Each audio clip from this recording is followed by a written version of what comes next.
You already know what it is. I'm just trying to live. Indictment who seems to have been first of the OTF crew in this indictment who seems to have been heavily involved in planning and executing Quando Rondo's hit was Kavon London Grant, aka OTF Vonnie. OTF Vonnie is a key figure in OTF's inner circle for years, with his loyalty and presence around Lil Durk and King Von being well documented. Vonnie is also King Von's cousin and played a significant role in Lil Durk's operations as his business manager. Back in July 2019, Vonnie would be spotted with Durk and Von at the iconic Icebox jewelry store. Can I get an OTF chain, man? The way things are looking this week, yeah. Woo! Not gonna happen. A1, right? A1, right? A1, right? And by early 2020, he would once again be seen accompanying King Von as Von worked on designing and purchasing custom O-block chains that many believe were actually given out as trophies to celebrate the successful murder plot on FBG Duck. Slimmer overall or just one? Yeah, right. And I like the, you see how the leaves letters, I like them kind of like graffiti style. Just like, check this out. Like the O, like a, I don't know, like longer instead of wider. Like, see, that's kind of wide. Right. I appreciate you guys once again. Thank you so much. Definitely. Hey, thank you, bro. Alright, definitely. Yeah, Scally, big dog. I don't jig it though. Yeah. So that's the only way I. That shit right there hard, I ain't gonna lie. I ain't gonna lie now. That bitch right there nasty. Yeah, wrist big. Yeah, a little wrist. Yeah, it look like a big watch. Since you're not picking these up today, I'm gonna send you a sample image of all of them. Alright, I'm texting to you anyway. We're gonna text everything I write, so.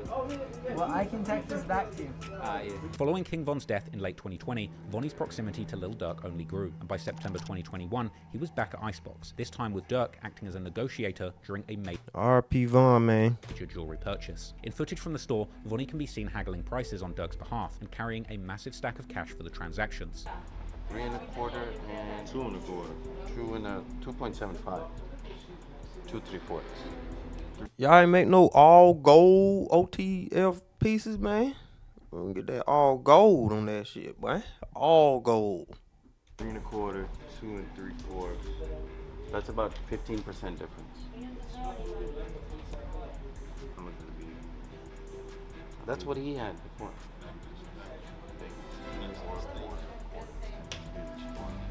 The old one is exactly the same size. It's just so how big? It's 4.5. Shit nice. Focus it. Like big ass baguettes. Oh my God. Appreciate it. Couldn't wait to do that. Man, it's my birthday, man. You ain't even know. I had it. No, that's He couldn't wait to do that shit. Yeah, man, birthday behavior, man. We ain't around this.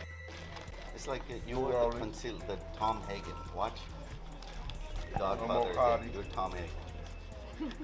This moment highlighted not only his close relationship with Durk, but also the level of trust that Durk was placing in him, with Vonnie seemingly handling significant amounts of money and playing a critical role behind the scenes for OTF. Another OTF member implicated in the paperwork is DeAndre Wilson, aka OTF Didi, or D-Ski, aka Big Threat. Didi had been involved in multiple violent altercations over the years, with him even managing to be a murder case in 2023 in regards to a 2014 murder that took place in Chicago. But this wasn't just any murder, but the alleged get-back for the murder of Tay-Ski, whom Tay-Town is named after, something which would have made Didi a very respected member within Tay-Town. Other co-conspirators include Keith Jones, aka Flacker. According to unverified sources, Flacker himself beat a murder case back in 2011 after allegedly being acquitted for the murder of Big Baby from Hula Gang, an almighty P-Stone set based in Sunnyside or Magnolia that has a long-standing rivalry with the Gangster Disciples in Rogers Park and Uptown. The gang is named in honor of fallen member High C, preserving his legacy within its ranks. Then there's David Brian Lindsay, aka Brown Eyes, who's also named as a co-conspirator on the indictment, and Asa Houston, aka OTF Boogie. However, along with Durk, there still remains two significant question marks, as two unnamed co-conspirators had their identities withheld by the feds on the indictment, leading many to believe that these individuals have perhaps turned informant. There's been rampant speculation on the potential identity of co-conspirator number 4, particularly LA rapper and rising podcaster and content star Brick Baby, mainly due to him being one of the first people that had said that Durk slid for Von. Off of Von, right? Nobody. Yeah. They say you can't say that no more. You can't say that no more. Oh, because of FBG Cash? Nah, cause Lul Pab. Now, Brick has made numerous references to the crime in music, but in my honest opinion, there's really been no solid evidence provided to prove that he is actually the person that lined up Quando Rondo, just rampant speculation. In fact, Brick has talked about this case with so much openness and confidence, I personally believe that he was simply using the false allegations as fuel to boost his career, and it seemed to work. In fact, there's actually an alternative theory floating around the internet that the actual person who set up the murder is a lesser-known LA gang member by the name of TS from a set called Gutter Ave, with Reddit posts claiming that him and his friend had a personal vendetta against Quando after Quando refused to do a song with them. However, once again, at this stage this is all speculation, and it's highly possible that this person's identity may never be revealed to the public, and it could be somebody that we have absolutely no idea about. The other person who people have speculated may have been informing the authorities is co-conspirator number 2, who's actually one of the shooters. There's been intense speculation on social media that this person is in fact a beloved member of Dirk's crew by the name of OTF Jam, someone who Dirk frequently rapped about, saying that Jam vets killers for his crew, along with one rather suspicious line where Dirk points out that Jam is always very serious when they talk on the phone. Well, real name Casey Hester, OTF Jam was once considered a rising star within Dirk's Only the Family label. In 2010, Jam was convicted of a shooting, being sentenced to a minimum of 12 years in prison for attempted murder, and he would complete his jail term in February 2022. Lil Durk would post a picture of the stack that he had for OTF Jam as soon as he got out, with some Reddit Sherlocks counting and deducing it was over $250,000. In an interview in May 2023, Jam himself really would sat there and verify counted Lil Durk that shit. taking care of him, giving him over $50,000 when he got released. Because he's super solid, but like a lot of, like, you know what I'm saying? He said Jam get out that jam and give him 50, he ain't got to ask again, bro. Like, you know what I'm saying? He ain't got to ask, bro. He said he gave you 50, bro. You know what I'm saying? Fact? More than that. More than that. Y'all be talking too much. He gave you, or you don't want to even.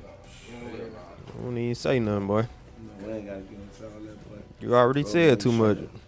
He made a way for me to be straight, like he's saying that I Could have just said he looked out. You looked out for me.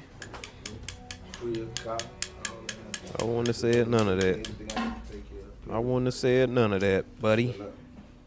This is why people were surprised that when a year later, he would become a focal point in reports suggesting that he may have cooperated with the authorities against Lil Durk. Jam even had his very own for real? incriminating OTF mixtape, Loyal Bros 2, released just months after the murder of Pab. A song ironically called Federal Freestyle, with lyrics where Jam rapped solo, admonishing others for snitching and asking suspicious questions. After Durk's indictment suggested a member of OTF had been cooperating with the feds by wearing a wire for the span of 2 years, Jam's snitching allegations would surface on various media platforms. And adding to the speculation, a photo would be posted on social media appearing to depict Jam dining on fast food whilst reportedly cooperating with the feds in the case. This photo shared by DJ Academics shows Jam Did he glancing at tell the or security what? camera while eating, prompting captions like "Bro really snitched on Durk for McDonald's." However, it would later turn out that this image was a AI generated fake, but that didn't stop the speculation. The next day, on October the 28th, 2024, internet personality Wack100 would support the reports that OTF Jam had indeed cooperated, explaining the details in a Vlad TV interview. Wack would go on to explain that although Jam served his whole 12-year sentence, he would get a gun charge that resulted in him wearing a wire for 2 years.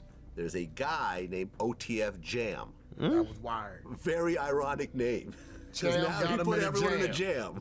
jam. Did 12 years. 12 got years. out, interviewed, said he kept it real, brought him cars, gave him 50,000. Right. This. Made mention that ain't no smut on his name. He ain't never been a rat. Caught a gun case, but eventually he flipped. Yep. He got put in the jam and now he's... Right. OTF Jam did 12 years for attempted murder back, I guess around 2010. He got out in 2022, right around the same time of the Quando situation. And he allegedly had been wearing a wire for the last 2 years. Damn. 22 to 24. Yeah. So he immediately got caught up. Yes. Then, on October the 30th, footage would circulate on the internet, allegedly showing an uncomfortable-looking OTF Jam, footage which people believed showed him wearing a wire near Lil Durk. The viral footage would show a nervous Jam looking anxious around Durk, with many alleging that Jam was looking very uncomfortable, triggering suspicions that at this point he was recording. But there's no proof of that. Check on your man. I heard you got here to this area. Hey. I ain't gonna lie, man. Hey, when I was growing up, I used to be an architect. Metro! You slip me over there, roll over, arm mark. Come on, Dave, he called me with a cast. So I lift my shit up, I'm like, man, this thing booming, man. He laughed. He said, I ain't do that. I say, slow. Vacation. trying to tell him. I ain't no shit no more. Keep my shit right on.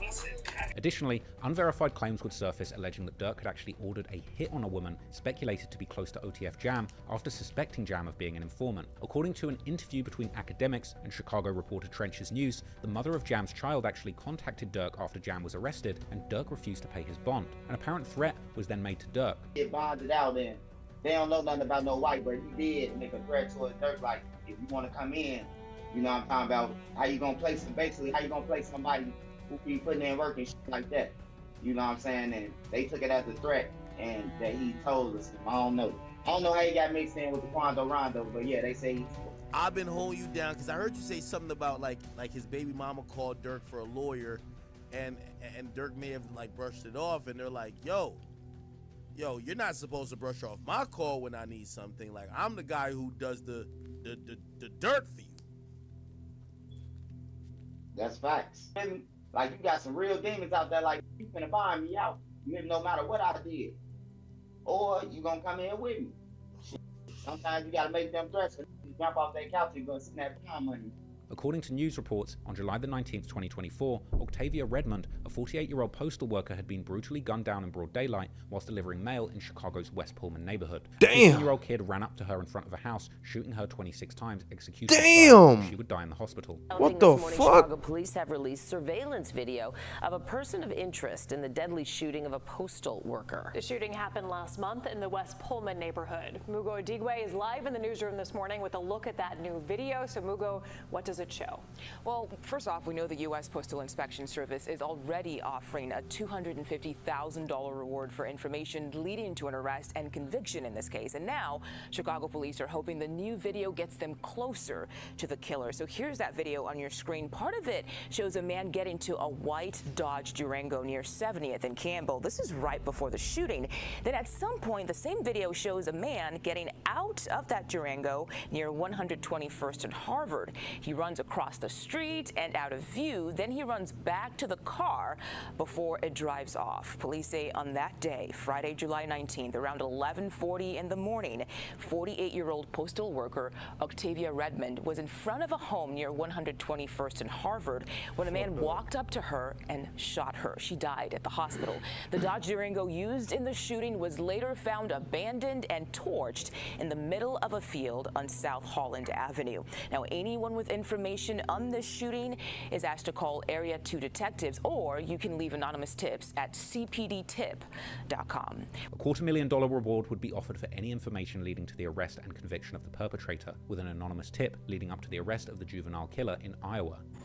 Breaking news at this hour, a 15-year-old boy is charged with shooting and killing an on-duty U.S. Postal Service worker. He's accused of murdering 48-year-old Octavia Redmond on 121st at Harvard back in July. Chicago police officers and the U.S. Marshals Great Lakes Regional Fugitive Task Force took him into custody yesterday in Cedar Rapids, Iowa. The team was extradited to Chicago and is set to appear in juvenile court sometime this morning. Detectives received an anonymous tip that helped identify the suspect. This murder had been circulated with many headlines that suggested that this was OTF Jam's baby mother. However, a user on X would debunk these claims, alleging that Redmond had absolutely no connection or affiliation to OTF. Official reports and reputable news outlets have not since established any link between Redmond and OTF Jam, hence there's no credible evidence to support the assertion that they had any personal or familial ties. Some users, however, have still ran with this speculation, suggesting that the killing was somehow a targeted attack, with the shooter intentionally approaching her and mistaking her identity as the intended target, with some going even as far as to suggest that this was another hit sent from Dirk that ended up killing an innocent bystander. I personally don't buy it. Now, it's important to note that the criminal complaint and indictment documents do not explicitly name Jam as an informant, though they do reference an unnamed individuals and key witnesses by their initials. This has even led to subreddits questioning whether or not it's really Jam who got Dirk in the jam, and while I personally believe it's likely that Jam could be the informant, at this stage there's still no proven paperwork to confirm this. There's really no way of knowing for sure until this goes to trial. In December 2024, OTF Jam would finally break his silence with a scathing social media post denying being the snitch in the case and accusing other OTF members of disloyalty and sloppy behavior, attracting the attention of law enforcement rather than him. Currently, Dirk, Vonnie, Dee and Boogie are held at the Metropolitan Detention Center, or MDC, Los Angeles, awaiting trial. And since his arrest, the only thing we've heard from Dirk is a phone call from jail that would suggest that despite his celebrity status, he turned down protective custody and is now navigating life behind bars in general population. I said, I know you're rich. but if you need anything, you know I got you. You know, I appreciate it. You know, it's all that count, Yeah, hell yeah. I know how that shit be, bro. It don't matter, bro. We ain't never moved our money except for that first time. Once it was that, it was that. Once it was like then, it was everything was history. Yeah. You know, I feel bad for you saying, I came up here like, yeah, where you from? What you got going? I came to it, yeah. Man, what? Like a PC. Hey.